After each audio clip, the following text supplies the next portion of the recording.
Désolée, aujourd'hui je vous retrouve avec la voix cassée et une dégaine. J'ai juste fait ma skincare parce que donc j'ai déjà tourné cette vidéo la semaine dernière et le son ne s'est pas enregistré. Donc du coup je la retourne aujourd'hui. Et le truc c'est que entre-temps je suis tombée malade et alors je me tape une putain d'infection au niveau de l'œil. Du coup j'ose pas trop, j'ose pas me maquiller. Donc voilà, désolée d'avance pour cette tête. Donc aujourd'hui on se retrouve pour la vidéo pour Ostera, donc le sabbat qui se passe cette semaine, le sabbat de l'équinoxe de printemps. Donc voilà, je vous laisse avec les génériques et je reviens tout de suite.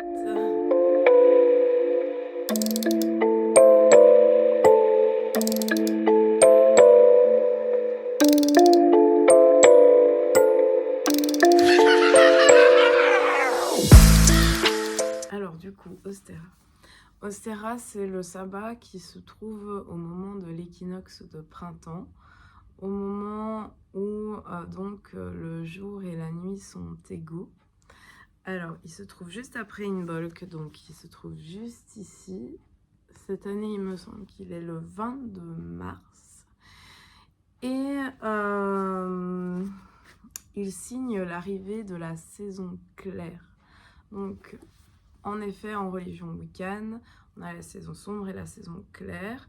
Le moment de la saison claire, c'est le moment où les jours sont plus longs que les nuits. Donc, on y rentre au moment d'Ostera.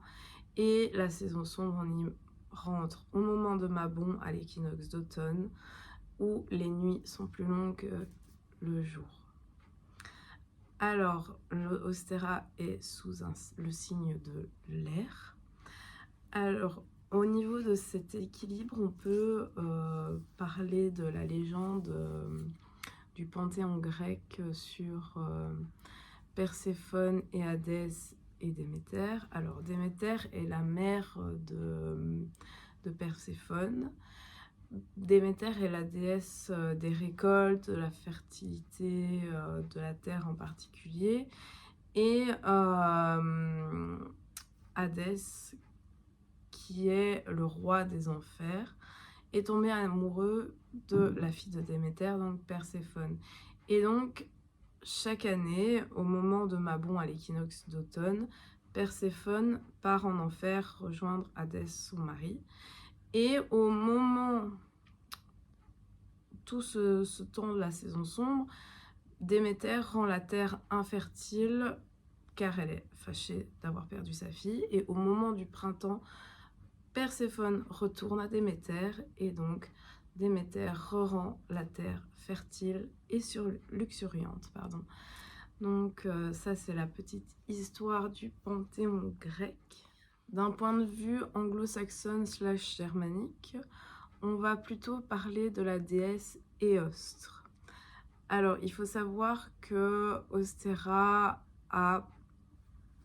On y voit des sources un peu partout, mais c'est une fête qui a été plus particulièrement créée par Gerald Garner au moment où il a voulu créer l'équilibre avec la roue de l'année.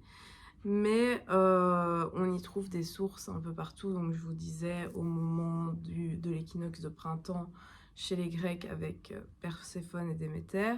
Et ici, en anglo-saxon et germanie, on va y trouver la source avec la déesse Éostre. La déesse Éostre, c'est la déesse du printemps, de la croissance et de la fertilité. Moi, j'ai plutôt trouvé des sources germaniques au propos de cette déesse. C'est une déesse où on n'a pas énormément de sources écrites, c'est beaucoup des sources orales. Donc, on fait un peu avec ce qu'on a niveau info.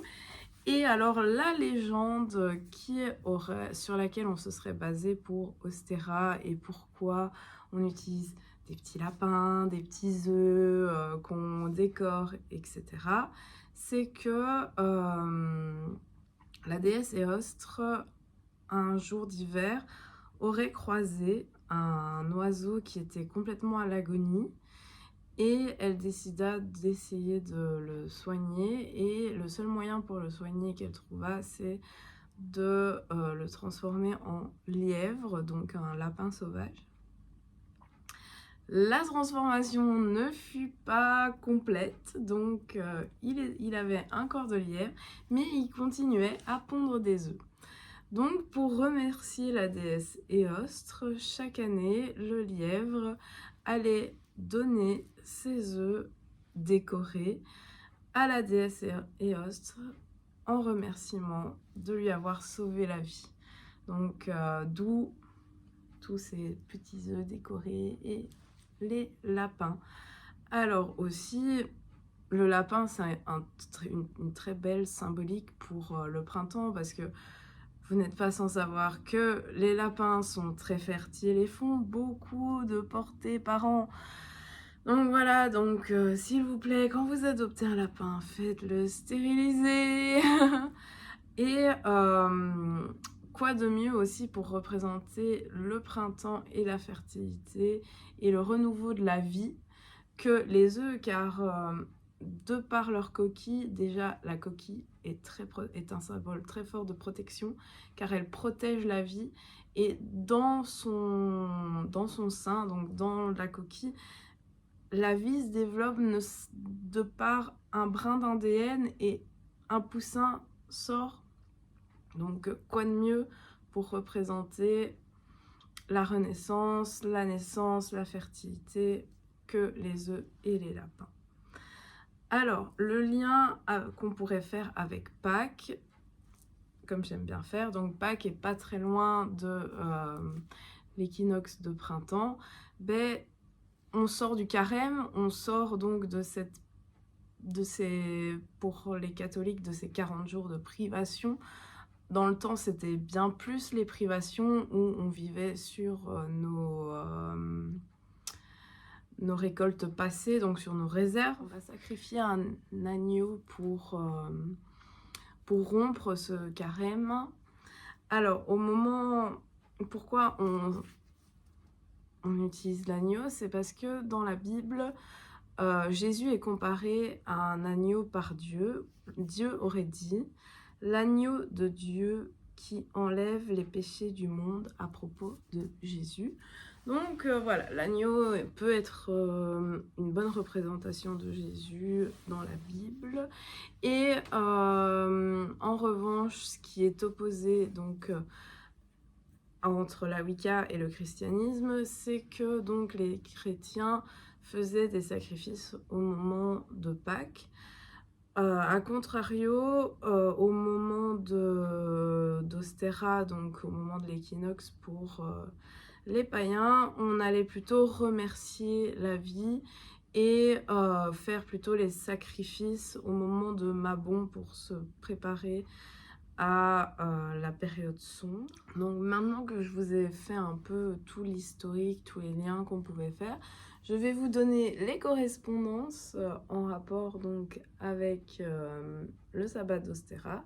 On a bien sûr les œufs comme je vous en ai parlé, le lapin, le nid bien sûr, et les graines qu'on fait planter. Parce que donc au moment d'Ostera, c'est vraiment le moment où on se bouge.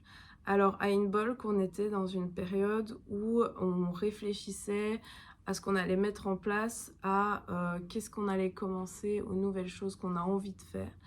Et à Ostera, c'est vraiment le moment où on germe les choses. Donc on bouge, on est dans une énergie de commencement, de recommencement, on met les choses en place, on commence, ça y est, on a réfléchi à ce qu'on voulait faire à Inbolc, et maintenant on y va, on les fait. Point de vue animaux en correspondance, donc on a également, en plus du lapin, on a les oiseaux, les papillons, les abeilles, l'agneau et les poussins. Au niveau plantes, on va avoir plutôt les plantes printanières, hein, donc les jonquilles, les tulipes, etc. Alors, niveau pierre, je vous conseillerais de travailler plutôt avec l'aigue marine avec bien sûr le quartz rose et les pierres de lune. Voilà.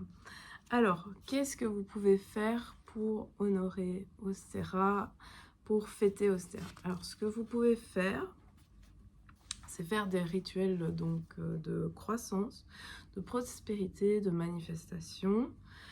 Alors, pour cela, vous pouvez, par exemple, faire pousser des graines en y mettant une intention. Vous pouvez également aller vous ressourcer en marchant dans la nature, pieds nus, etc. On peut honorer les animaux aussi en allant éventuellement voir dans les refuges, etc. Écouter le chant des oiseaux, peut-être éventuellement faire un mangeoire ou un abri pour les petits oiseaux, les mésanges, etc. Alors, ce que vous pouvez faire, donc, c'est faire décorer des œufs et les faire pendre à un arbre en hommage à la déesse Éostre. Et je vous partagerai une petite recette de brioche pour Ostera sur mon TikTok. Voilà, je pense que j'ai fait un petit peu le tour. Désolée si la vidéo était pas aussi énergique, un peu plus molle que d'habitude, et peut-être que j'ai oublié des choses parce que je suis complètement crevée et malade. Mais voilà, j'espère que cela vous plaira. La semaine prochaine, à l'occasion de Pâques, l'arrivée de Pâques et de Ostera, je vais vous faire une petite vidéo sur comment accueillir un lapin chez soi et des petites préventions pour éviter les adoptions impulsives de lapins au moment de Pâques. Donc voilà, je vous souhaite une bonne semaine. Bisous!